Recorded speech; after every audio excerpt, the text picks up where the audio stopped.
Hello student, कैसे हो आप सब। अब देखो हम लेके आए हैं एक्सरसाइज 7.2। अब तक हमने की थी एक्सरसाइज 7.1। अगर उसकी कोई प्रॉब्लम है तो कमेंट करके जरूर बताना। तो देखो अब इसमें क्या है, इसमें एक नया टॉपिक शुरू हुआ है हमारे पास। वो टॉपिक क्या है, इसमें यूज होगा सेक्शन फार्मूला। Section formula. तो ये सेक्शन फार्मूला क्या है, इससे पहले हमने क्या पढ़ा था, इससे पहले वाली एक्सरसाइज में डिस्टेंस फार्मूला पढ़ा था। क्या पढ़ा था हमने, डिस्टेंस डिस्टेंस फार्मूला पढ़ा था। अब हम पढ़ेंगे सेक्शन फार्मूला। सेक्शन फार्मूला क्या होता है, और जिसको हिंदी में बोलते हैं विभाजन सूत्र। विभाजन सूत्र। तो विभाजन सूत्र क्या है, जैसे मान लो यहां पे ये वाली लाइन है ए बी, इसके ऊपर यहाँ पे कोई एक पी बिंदु है, वो इस लाइन को क्या कर रहा है, दो बराबर हिस्सों में बांट रहा है, विभाजन कर रहा है। सेक्शन मतलब एक सेक्शन तो ये बना रहा है और एक सेक्शन ये बना रहा है। जैसे क्लास होती है, जैसे मान लो अब 10th क्लास है, 10th क्लास में और हमारे पास कितने 50 या जितने भी बच्चे हैं, तो उसमें से हम क्या कर देते हैं, दो सेक्शन बना देते हैं 50 बच्चों का। एक तो बना देते हैं किसी हिसाब से बना लो, या तो कमजोर बच्चों के हिसाब से, कमजोर और इंटेलिजेंट बच्चों के हिसाब से सेक्शन बना देते हैं, या फिर क्या करते हैं कि 25 यहाँ पे और 25 यहाँ पे, या तो हिंदी मीडियम के हिसाब से हम सेक्शन बना देते हैं या इंग्लिश मीडियम के हिसाब से। तो यहाँ पे भी ऐसा ही कुछ है कि हमारे पास एक पी बिंदु आया है इस लाइन ए बी के ऊपर, लाइन सेगमेंट ए बी के ऊपर, जो इस लाइन को दो बराबर हिस्सों में बांट रहा है, दो सेक्शन बना रहा है इस लाइन के दो सेक्शन बना रहा है। लाइन तो एक ही है, इसको दो सेक्शनों में बांट रहा है। ऐसे यहाँ पे भी हमने एग्जांपल जो लिया है वो क्लास 11th 10th का लिया है कि क्लास 10th में 50 स्टूडेंट है और उसका हमने दो बराबर हिस्सों में विभाजन कर दिया। क्या कर दिया, सेक्शन बना दिया, एक सेक्शन ये बना दिया और एक सेक्शन ये बना दिया। ऐसे ही यहाँ पे होता है कि ये बड़ा जो पी बिंदु है वो इस लाइन को क्या कर देता है, विभाजन कर देता है, सेक्शन बना देता है, एक सेक्शन ये और एक ये। तो यहाँ पे सेक्शन फार्मूला क्या होता है, जैसे मान लो हमारे पास ये किसी रेशो में इसको बांट देता है। रेशो क्या है, इसमें देखो इक्वल रेशो है, तो यहाँ पे क्या कह सकते हैं, 1:1 कह सकते हैं, क्योंकि देखो यहाँ पे आधे स्टूडेंट यहाँ और आधे यहाँ पे है। लेकिन यहाँ पे हमें नहीं पता कि इस लाइन को कितने हिस्सों में बांटेगा, कि ये वाला जो है वो रेशो मान लेते हैं m/n में डिवाइड करेगा।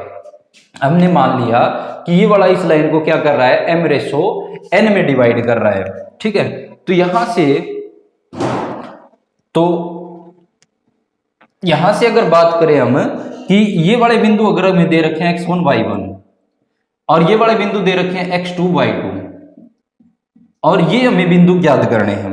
इसके बिंदु ज्ञात करने हैं कि हमारे पास अगर इस रेखा को ये m/n में इस लाइन को डिवाइड कर रहा है, ये P पॉइंट, तो इसके पॉइंट क्या आएंगे, इसके निर्देशांक क्या आएंगे। तो ये निकालने के लिए यही क्या होता है, हमारे पास सेक्शन फार्मूला होता है।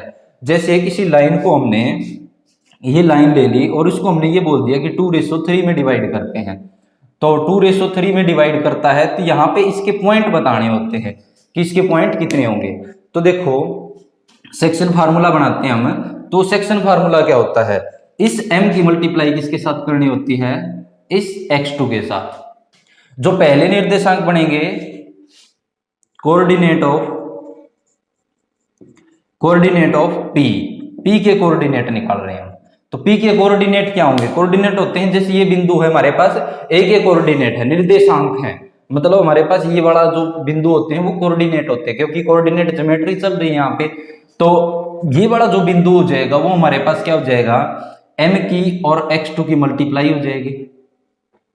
उसके बाद प्लस का साइन, अब यहाँ पे इस n की मल्टीप्लाई इस x1 के साथ, तो n की मल्टीप्लाई किसके साथ हो जाएगी, x1 के साथ। अपोन में क्या होता है, जो ये हमारे पास रेशो है m/n, उसको क्या कर देंगे, ऐड कर देंगे। तो ये आ जाएगा हमारे पास एक बिंदु आ जाएगा, वो किसका आ जाएगा, x वाला बिंदु आ जाएगा, यहाँ पे जो x वाला बिंदु है वो आ जाएगा।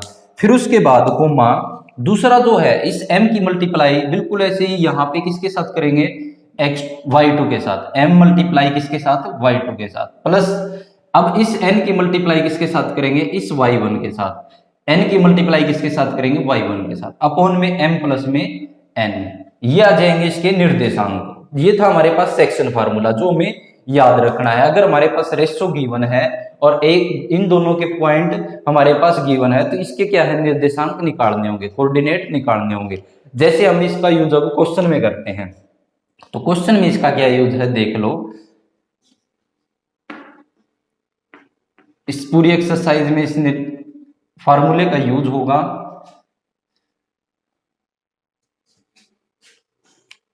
फाइंड द कोऑर्डिनेट, जो हमने अब ये जो फार्मूला बनाया था उसी प्रकार से इसके कोऑर्डिनेट निकालने हैं। ये जो हमने पी के निकाले थे वे क्या थे, कोऑर्डिनेट थे।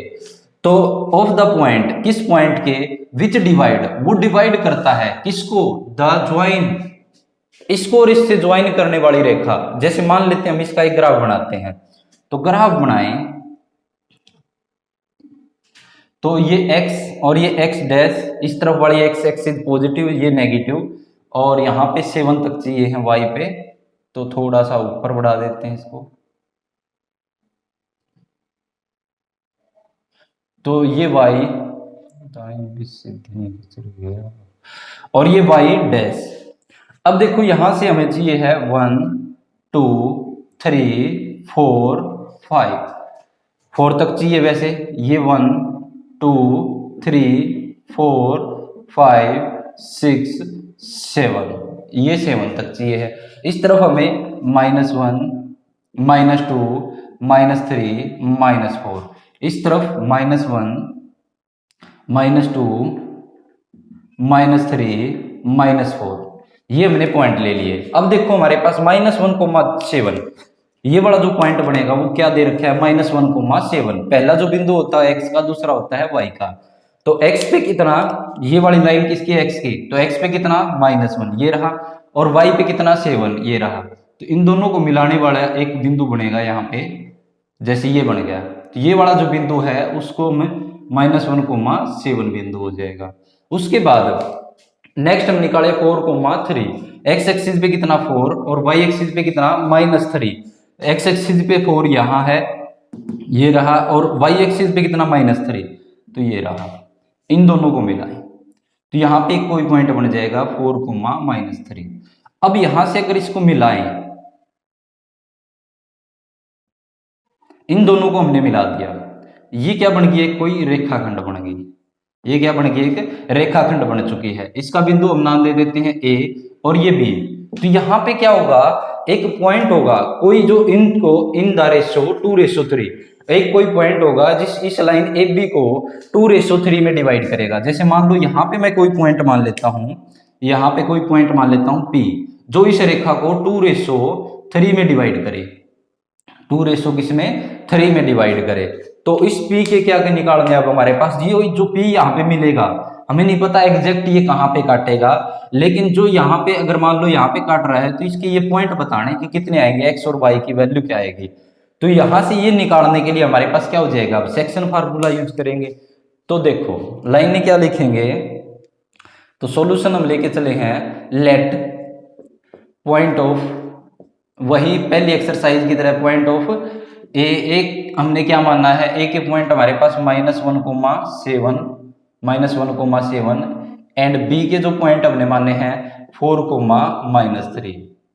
उसके बाद इट इज गिवन दैट, यह दिया गया है, गिवन दैट P डिवाइड्स, ये जो हमने P बिंदु माना है, P डिवाइड्स लाइन सेगमेंट, जो हमारे पास लाइन सेगमेंट बनी है, सेगमेंट जो ये P बिंदु है, ये वाला P बिंदु, वो इस लाइन सेगमेंट AB को divide, P divides line segment AB in ratio, कितने रेशो में डिवाइड कर रहा है, इन द रेशो कर सकते हैं, इन द रेशो, कितने रेशो में, 2:3 में कर रहा है।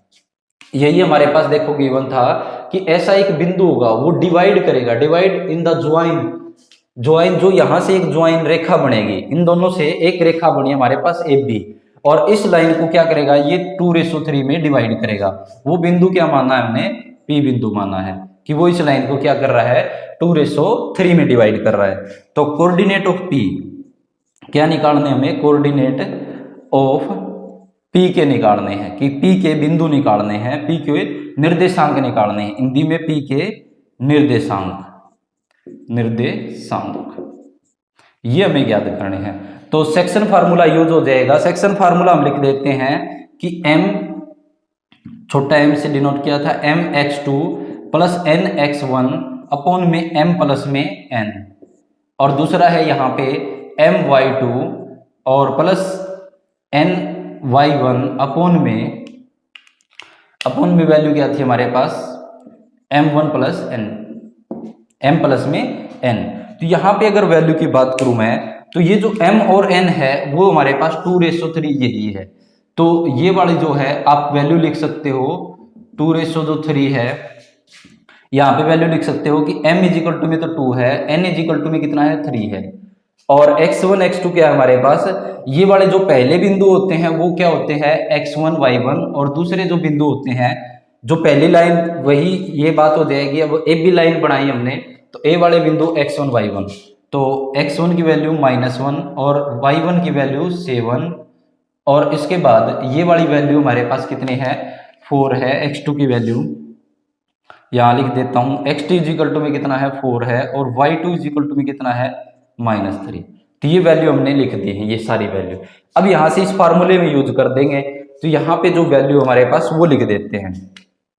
तो p के निर्देशांक निकालेंगे तो m की वैल्यू कितनी है 2 मल्टीप्लाई x2 की वैल्यू कितनी हमारे पास ये वाली 4 प्लस n की वैल्यू कितनी है 3, और इसके साथ x1 की वैल्यू कितनी आई हमारे पास -1।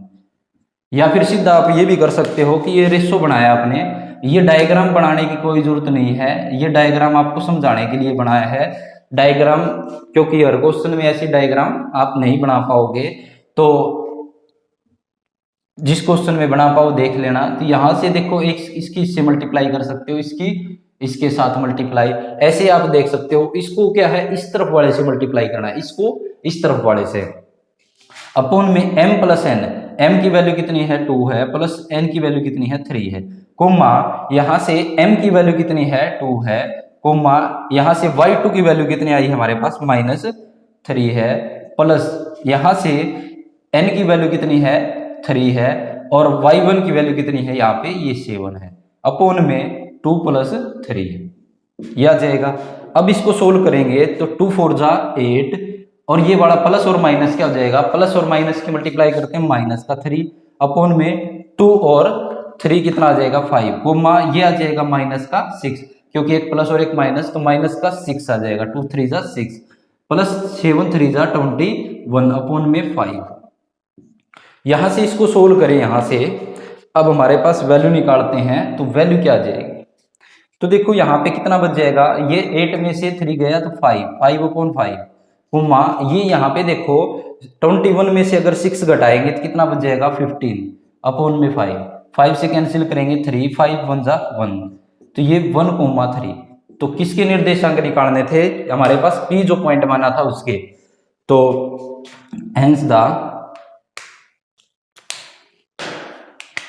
hence the coordinate of p is कितने आए हैं 1,3। तो ये वाला जो बिंदु हमारे पास 1,3 है, यहां से भी हमने यहीं पे माना था कि ये वाला जो बिंदु है वो हमने यहाँ माना था कि वो इस लाइन को, ये वाला जो बिंदु है 1,3 वो इस लाइन को क्या कर रहा है 2:3 में डिवाइड कर रहा है। तो ये हमने आकृति इसकी मानी थी। हर क्वेश्चन की आकृति बनाना कोई जरूरी नहीं है, इसकी हमने बना दी।